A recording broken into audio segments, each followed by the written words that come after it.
This podcast is supported by Progressive, a leader in RV insurance. RVs are for sharing adventures with family, friends, and even your pets. So if you bring your cats and dogs along for the ride, you'll want Progressive RV insurance. They protect your cats and dogs like family by offering up to $1,000 in optional coverage for vet bills in case of an RV accident, making it a great companion for the responsible pet owner who loves to travel. See Progressive's other benefits and more when you quote RV insurance at Progressive.com today. Progressive Casualty Insurance Company and Affiliates. Pet injuries and additional coverage and subject to policy terms.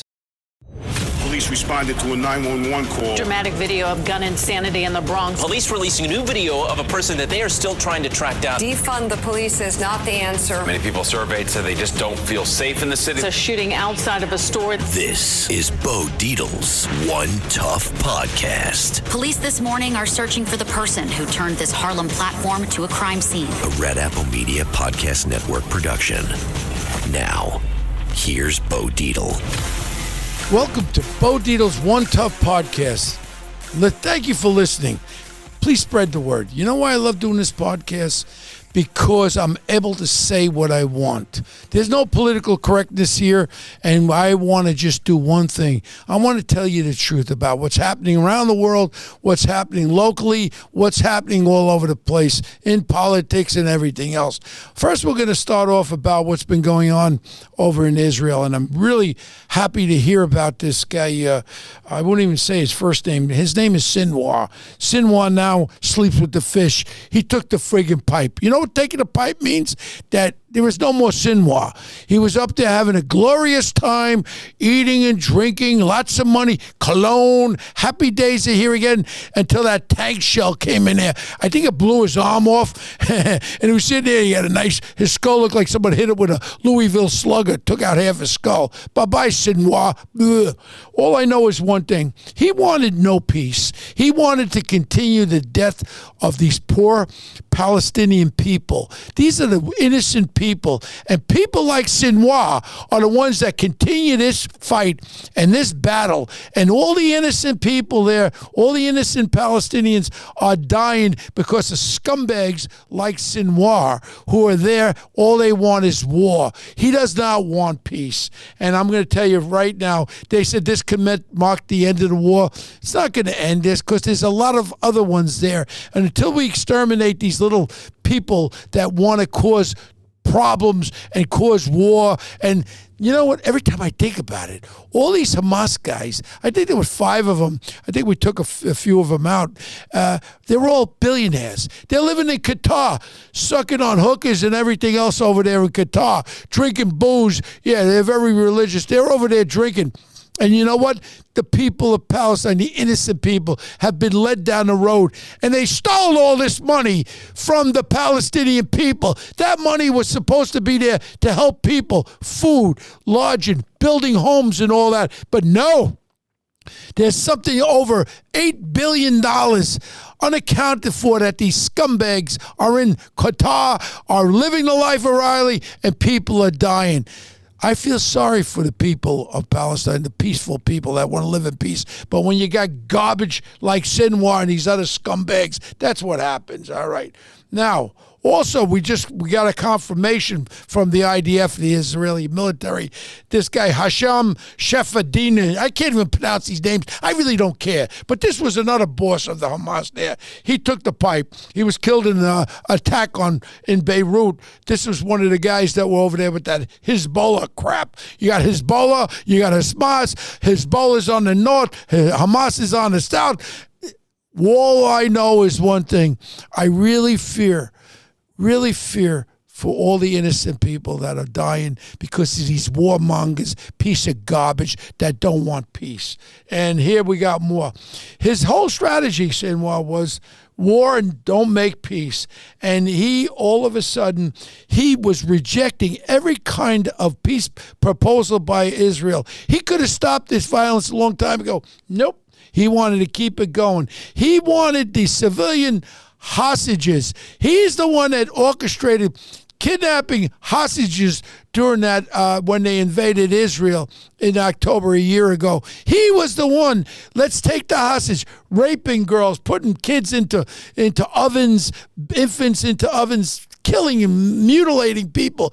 This was Sinwar's plan. Sinwar's plan. And you know what, on top of it, he knew he had to have hostages, so he wanted to negotiate. But he never wanted peace. He wanted war. And more civilian deaths are what he wants. He wanted the world to turn against Israel. But all Israel was doing was responding to that horrific attack a year ago. And that's what it's all about. And on top of it, we know one thing, and back in this whole mess is the country of Iran, the country of Iran, with all these mullah gullahs, whatever the hell their names are, mullah gullah guy, mullah gullah, and the poor people of Iran, very nice people in Iran, good people in Iran, have to live under this constant threat of being kidnapped, beaten, and murdered if you don't agree with the mullah dullahs and all these idiots that are running with Iran.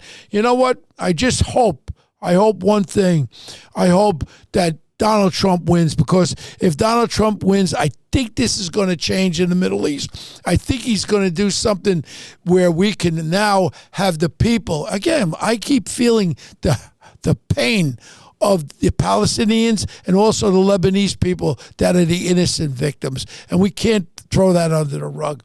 Now, all of a sudden, the Israeli IDF arrested so let me see, there was 7 spies linked to all kinds of information that was going back and forth to Iran, and all this hundreds of thousands of dollars were seen through bank accounts where they were passing it through for these spies that were in Israel now, and they ended up locking them all up.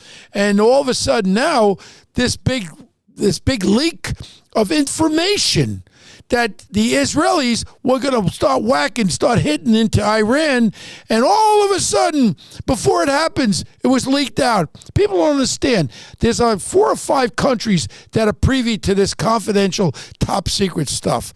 Could it have been leaked there? I don't know about that. Or could it be the Department of Defense, our Department of Defense?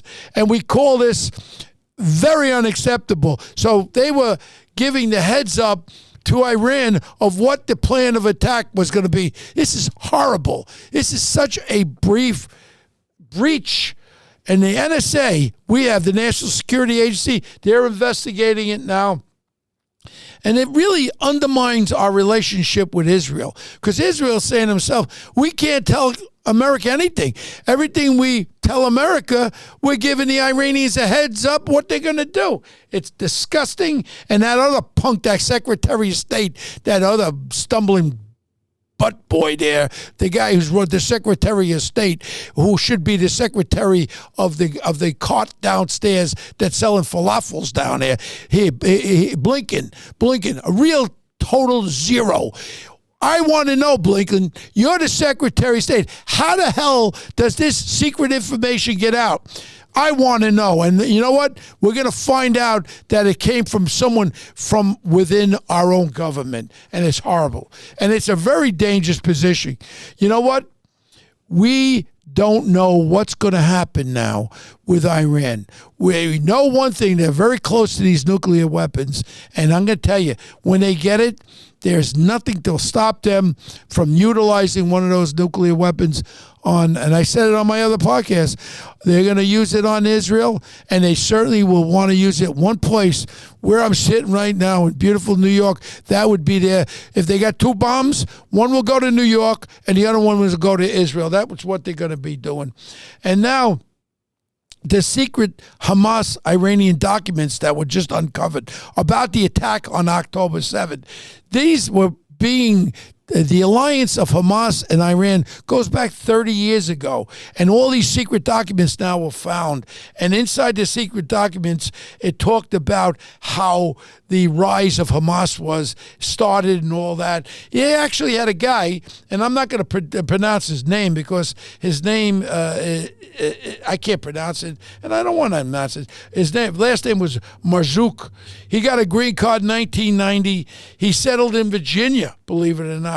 Eventually, he was arrested in the U.S. in the 90s for his leadership role in Hamas, and this was one of their leaders there. And this whole alliance between Iran and Hamas was built 30 years ago is when it started. So this is what's going on in the Middle East. So let's jump to a little bit of what's going on in our country right now with the illegal migrants. Chicago, let's take Chicago all of a sudden. 18,000 people are fleeing because of the unsafe conditions that are being brought about by these migrants, mostly with the migrant criminal aspect of the migrants. And that's what's happening. And this is the border crisis in full-fledged. In Chicago, Mayor Brandon Johnson, new shelter rules now. First of all, they wanted them. Now they got new shelter rules. They told them you can only stay in the shelters 30 days or less. After 30 days, you know what they do with them? They throw them on the street. And how are they going to make a living? Robbing you, robbing me. That's what happens. And this is what we have. We have millions of illegal migrants that have no jobs, and they have the criminal element. We keep going back. And what are they going to do to feed their family? What happens? They get forced into a life of crime. And who's the criminals going to feed upon? The American citizens. And now we're talking about the crisis. The border patrol there letting us know there's Tapalucha, Mexico, over there. There's 2,000 migrants that are racing in, and they're giving all kinds of negative, false reports about the migrants. San Diego County's Border Patrol supervisor called it a blatant attempt by the White House to protect images before the election. So they're lying. They're lying about what's going on, who's coming through the border, and they just giving all kinds of fugazi numbers of who's coming in and who's on the borders and who's not coming in. It's horrible what we have to get. Lies from this current administration. And now, something new is happening. We're going to jump back to Ukraine. Sorry, we're from the United States. We're jumping back to Ukraine because this is a very important thing. All of a sudden now, we find out there's 11,000 North Korean troops that are in Russia, and now they're putting up, they got the soldiers all lined up. They're giving them uniforms, clothes, and everything. So they're going to be using these North Korean scumbags now to help the Russians. You know why? They ain't got enough of Russian soldiers. The Ukrainians been kicking their asses, and the Ukrainians, this little country, took on this big, bad Putin, and they're kicking their ass. Now they need the North Korean rice-eating guys over there to start to help them. Now they need them. That's what they need, and that's the newest over there. Now, some more stuff in our country. Abercrombie and Fitch there, the clothing thing. Here's another. I mean, what's up with these sexual scandals? Every day I pick up the paper. Someone else is pounding somebody else. Some guy sucking on some poor young boy. Now this punk CEO of Abercrombie and Fitch, Mike Jeffries, was just locked up with his other recruiter, James Jacobson. They were taking young men, making believe they were going to make them models, and they were using their sexual attacks upon these young men who were going there to try to get a job there. And these scumbags were now preying on these young, handsome young men and boys. Horrible, horrible, horrible, horrible. And now we keep going back to the story just keeps going on and on. Matter of fact, I had dinner the other night with Stephen Baldwin. You know, Stephen Baldwin played me in One Tough Cop. So we were talking about it. His daughter, Haley Baldwin, beautiful young lady, who she married to? Bieber, the guy Bieber. Justin Bieber. And we were talking about it, and some of the videos where he was with Puff Daddy there, he seemed like he was stoned out of his mind, and now we know he was stoned out of his mind. What this diddly-do was doing to everybody. Now, I'm not a violent man, but I really believe if half of these things are true about Puff Daddy that I know, that scumbag should go for the execution. I could fry him tomorrow. You want to put me in charge? Put me in charge. Let's convict him and let's fry him. As far as I'm concerned, he destroyed so many lives. Now his life should be destroyed. Puff Daddy, you're a punk. You are always a punk. Oh my gosh. Now let's go to something else happening here in New York City. My friend, Mayor Rudy Giuliani. This one really begs me. Now, supposedly, he made comments about the election in Georgia. and about the election workers. 2 females down there, and he made some statements. He accused them of manipulating ballots. Okay, he said that they manipulated ballots for whatever reason. So they didn't even have a trial, but they were found in default. And listen to this one. I don't know, you people make a lot of money, but they were found $148 million on defamation verdict for these 2 women that were making $38 a day being election people. Now they got 140. Now it gets better. Now the judge made a move. I'm laughing because it's so crazy. The judge made a move to take Rudy's apartment, take his car, take his Super Bowl rings, take everything. And these women, all of a sudden, they were hurt so bad. $148 million. You're a psycho, Judge. If you could find someone guilty of this garbage and put a fine of $148 million, you're a psychopath, Judge. And if I came down there into your county, I'd call you a psychopath to your face. $148 million. That's a lot of money. That's a lot of money. And I'm going to tell you something. Poor Rudy there, talking about taking beatings. This was America's greatest mayor. I loved Rudy, what he did in New York. He went after a lot of my Italian friends, too, that I didn't like. I didn't like some of the things my friend Rudy did. He really preyed upon Italian people a lot. And I didn't like that. But he also did a good job cleaning up the city. And Rudy's my friend. I have a lot of respect. Boy, he's taking the pipe now. He's getting beat up right and left, and it's over and over and over and over. Then all of a sudden in my Nassau County, you have this woman running for Congress, Laura Gillen. All of a sudden, they brought the House Minority Leader, that other jerk-off, Hakeem Jeffries from Brooklyn. If they win Congress, he'll be the Speaker of the United States Congress. He's over there. They did a fundraiser over there, and they may believe it was a non-political event. It was a Democratic political event paid for by the county of Nassau County, and now they're looking into that. Horrible. And now we got this really, really, really serious case going on. They're picking a jury as we wait right now. You had a young Marine that was on the train. And this Jordan Neely character was held into a headlock chokehold. Danny Penny was a decorated United States Marine who was on a subway train. And there were other people, including a black male that was involved also. And this guy was yelling and screaming he's going to kill everybody.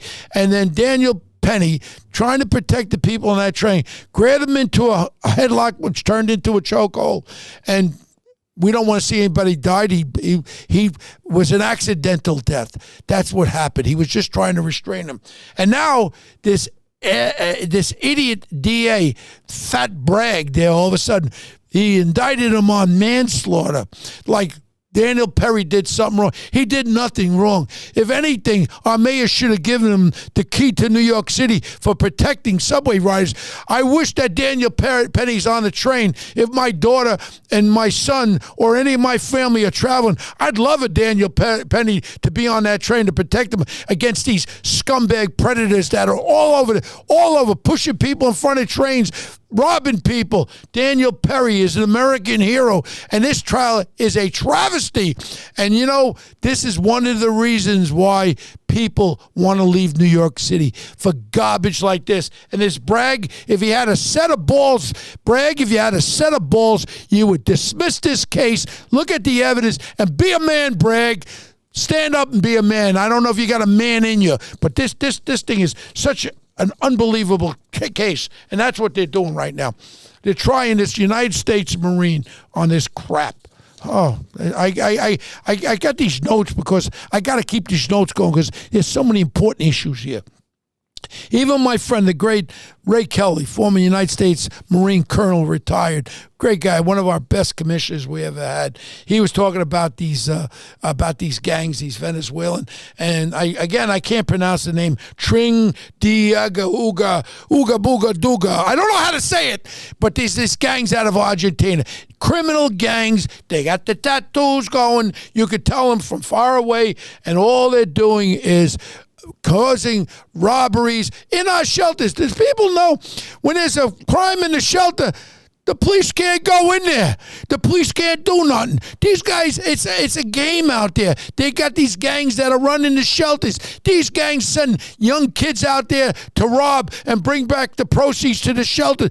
This is an organized crime thing right underneath there. Hey, Mr. Mayor, my friend, 30 years, Mr. Mayor, you're not dealing with what's going on. Find your balls, Mr. Mayor, and let's get on top of these Venezuelan gangs. And also, Mr. Mayor, you're the mayor. Put an executive order.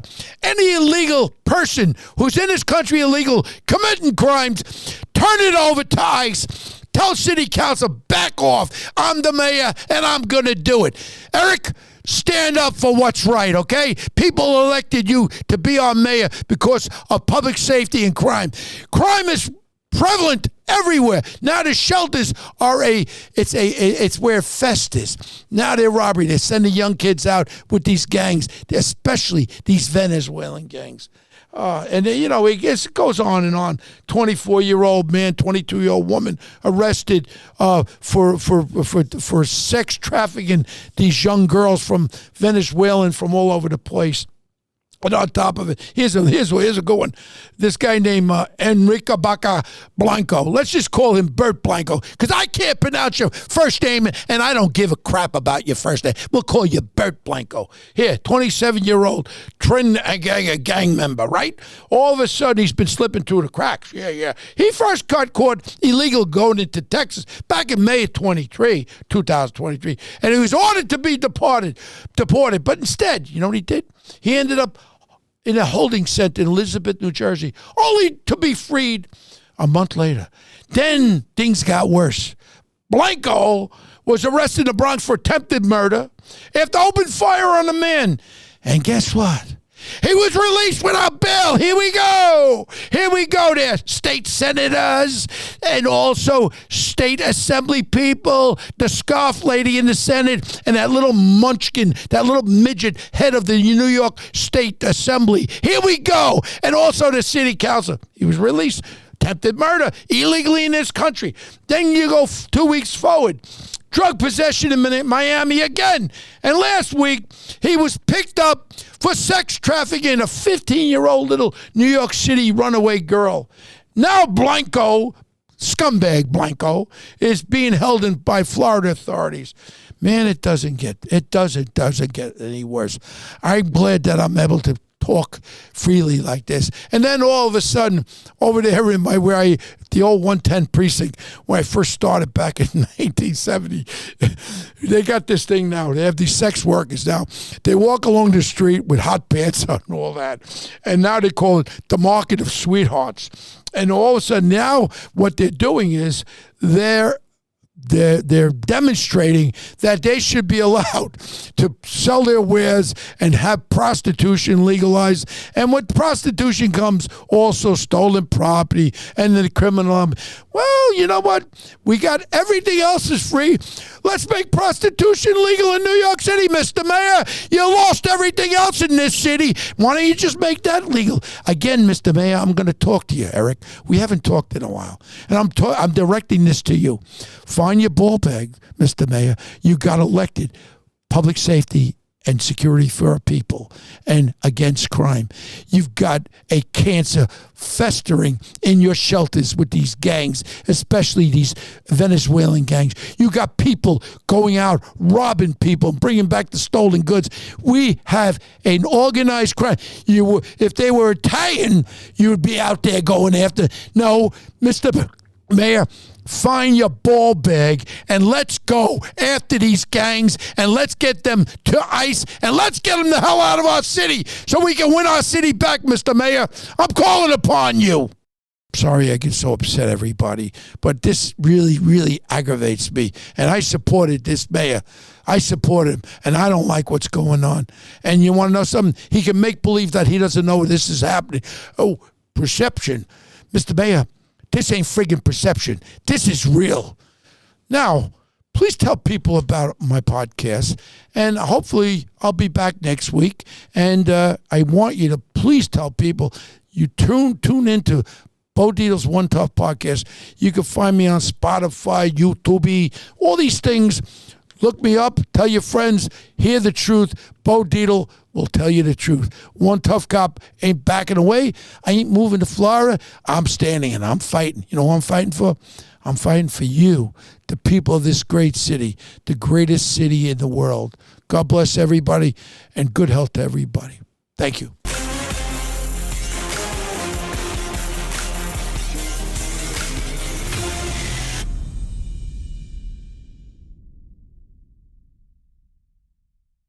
Hello, folks. Larry Kudlow here. Pay attention, because China is leading the largest anti-American alliance since World War II. One that's already dumped U.S. bonds, grabbed 43 million acres of our farmland, and is plotting to dethrone the dollar. That's why IRA and 401k savers are protecting their savings with gold. Please go to freegoldguide.com/Kudlow or just call 800-621-3908 for your free gold guide on how to protect your wealth with gold 100% tax-free.